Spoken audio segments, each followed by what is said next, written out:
Will Iran abandon its missile program?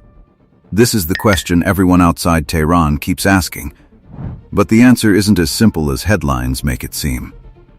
If you look at the numbers, the technology, and the history, you start to see why Iranian leaders see these weapons as more than just military tools.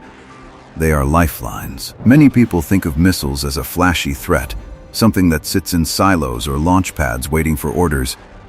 But the most interesting truth is how mobile, sophisticated, and lethal Iran's arsenal has become. So why does Iran consider their missile program a lifeline? And how did Iran get here? Keep watching, because what I'm about to reveal will change everything you thought you knew about this standoff.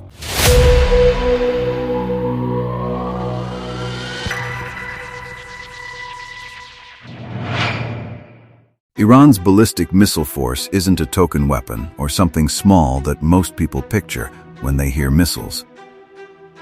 Based on multiple defense assessments, Iran has been described as having one of the largest ballistic missile arsenals in the Middle East, with thousands of missiles spread across many types, from short-range battlefield rockets to medium-range weapons capable of reaching capitals far from Iranian soil. Before the severe conflict with Israel in 2025, U.S. Central Command officials estimated Iran's stockpile at more than 3,000 ballistic missiles of various ranges and payloads. After Iran fired these missiles at Israel during the 12-day war, evidence suggests Tehran began rebuilding towards similar levels once again.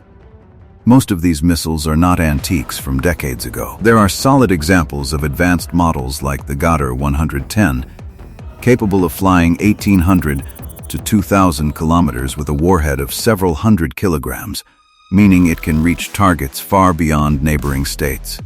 There are also newer introductions such as the Qasim Basir, unveiled in 2025 with an operational range of about 1,200 km and improved guidance systems, and the ambitious Fatah II, claimed by Iranian sources to be a hypersonic-class missile with the ability to fly up to 1,400 kilometers at many times the speed of sound, though Western analysts question how operational it really is.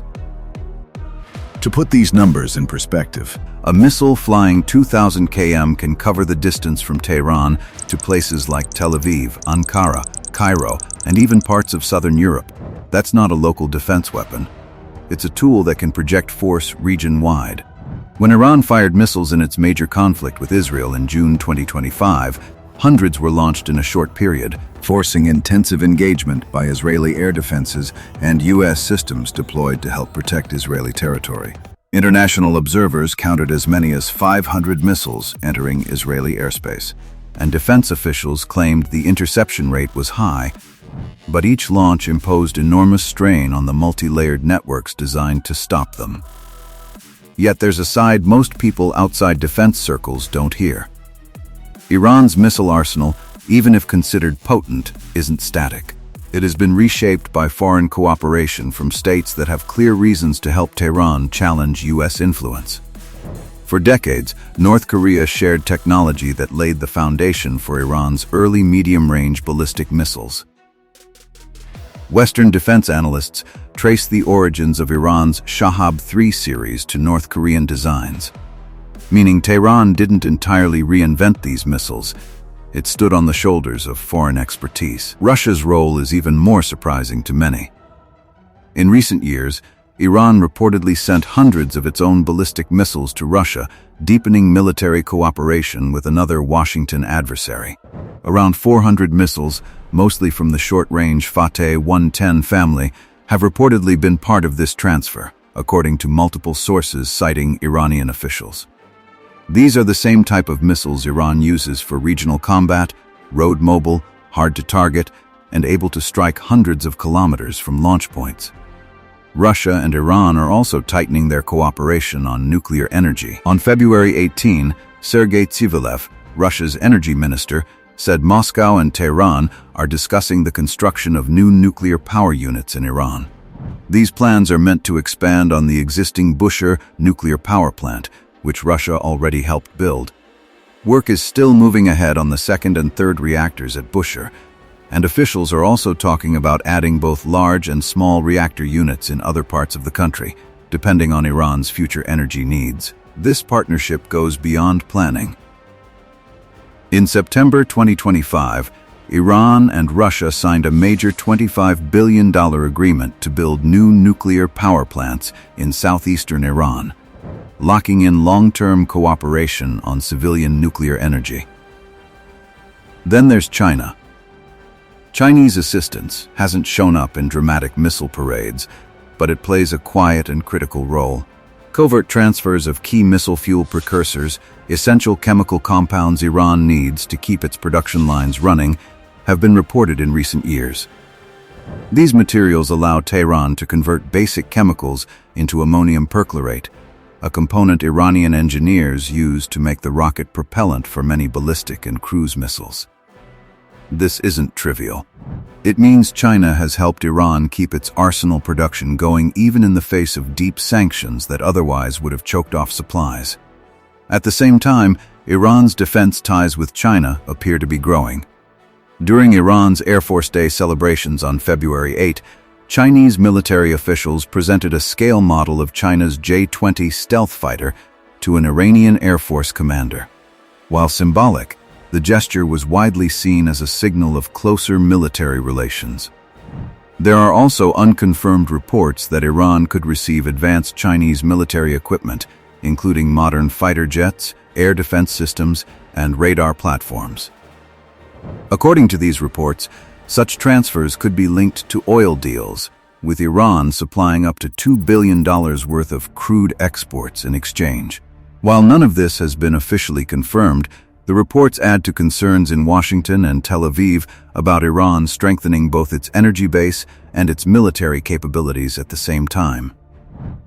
On the naval front, Iran's Revolutionary Guard Corps has run high-profile drills in the Strait of Hormuz that briefly closed parts of the route for live-fire exercises.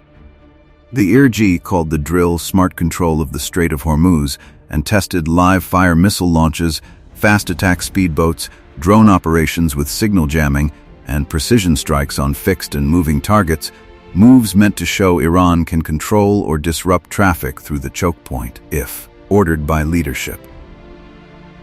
At the same time, Tehran hosted trilateral naval exercises with Russia and China under the banner Maritime Security Belt 2026 in the Strait of Hormuz, the Sea of Oman, and the northern Indian Ocean. Russian officials framed those drills as part of building a multipolar presence at sea.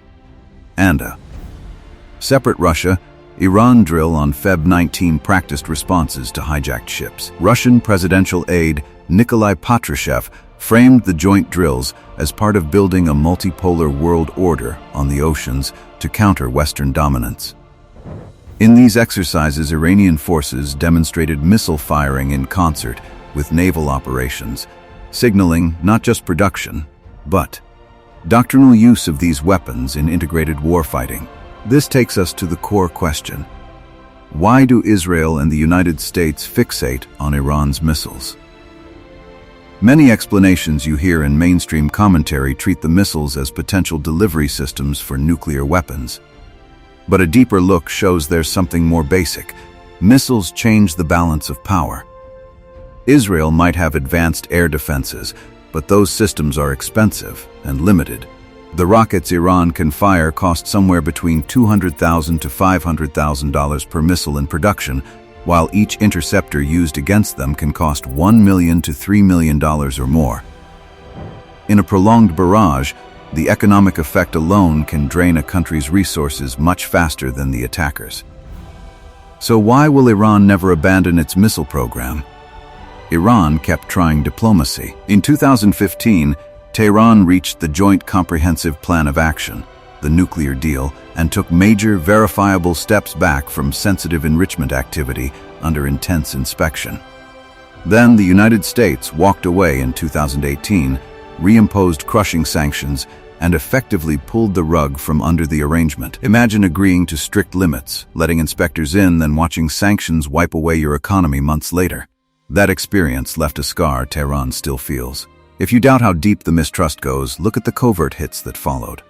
Scientists who worked on Iran's nuclear program were targeted. Mohsen Fakhrizadeh, widely described as the head of parts of Iran's nuclear weapons effort by Western and Israeli sources, was assassinated in a road ambush in November 2020. Iran blamed Israel and called it state terror. Other scientists, Majid Shahriari, Masoud Ali Mohammadi, Dariosh Rezeinejad, were killed in a string of incidents that Tehran and many analysts linked to foreign intelligence and covert action. Add cyber sabotage. The worm Stuxnet, first exposed in 2010, targeted Iran's Natanz centrifuges and is widely believed to have been a U.S.-Israel operation that physically damaged thousands of centrifuges. Those are not isolated episodes. Taken together, they are a pattern. While negotiating, Tehran's facilities and people were being attacked. That history is why Iranian leaders say, bluntly, why trust you? Put yourself in Tehran's shoes for a second. You watched a deal get torn up. Then someone killed your people. Then a cyber weapon ruined critical infrastructure. Then foreign powers kept pushing for more concessions. From that vantage, missiles are not tools of aggression. They are insurance. They are the one capability that can't be easily neutralized by sanctions or sabotage. You can shut down a factory or poison a supply chain. You cannot, in a single stroke, remove a truck-mounted missile battery hidden in a mountain valley. That explains Iran's headline stance. It will not give up its missiles, because it cannot trust promises that have been broken before. If you doubt the stakes, look at recent statements from Iran's leadership. Ayatollah Ali Khamenei has warned that U.S. warships in the region are vulnerable to Iranian countermeasures. This sort of strong language underlines Iran's deterrence argument and to raise the cost of any attack. Put all of this together and you start to see that missiles are not about offense alone. They are leverage. A weapon that can reach many capitals gives Iran a seat at the table whenever diplomacy touches on its deepest strategic concerns. That's why Tehran refuses to negotiate away its missile capability. It is the one part of its military they view as genuinely effective against hostile powers that have invaded Iraq and toppled regimes they saw as weak. Understanding missiles in all these dimensions gives a clearer picture of why this crisis is far from settled and why diplomatic language alone rarely matches the reality on the ground. Now let's talk about the ongoing negotiations. Negotiations have been indirect, run through Omani mediators, and have moved into a technical drafting stage. Oman has been shuttling messages between the delegations, and the talks in Geneva were described as making a little bit of progress while still leaving big gaps. Both sides have said the talks are now entering a technical phase where nuclear, legal, and economic experts are working to draft possible agreement principles, and Iranian officials have said they will return with detailed proposals within about 2 weeks to address remaining gaps. The United States has also significantly increased its military footprint in the region during this period, sending a second carrier strike group and dozens more combat aircraft to the Middle East. According to the U.S. officials, these moves are meant to keep military options on the table while diplomacy continues. Washington's negotiators this year have made clear one of their core demands is that Iran halt uranium enrichment and remove enriched material from its soil, a non-starter for Tehran unless it receives full, verifiable sanctions relief in return. Iran, for its part, has insisted its ballistic missile program is never negotiable, and says any nuclear concessions must come with complete, verifiable lifting of sanctions. Meanwhile, Washington has not ruled out strikes. Reports say President Donald Trump told Israel he would back Israeli strikes on Iran's missile program if diplomacy fails. The White House press office has publicly said diplomacy is the first option, while also acknowledging there are arguments made for potential military strikes. That calculus is part of why regional governments have tried to limit escalation routes. Jordan, Saudi Arabia, and the UAE have publicly said they will not allow their airspace or territory to be used as launch points for attacks on Iran, a geopolitical constraint that would shape any plan for strikes from nearby bases. If you liked this video, like and subscribe for more.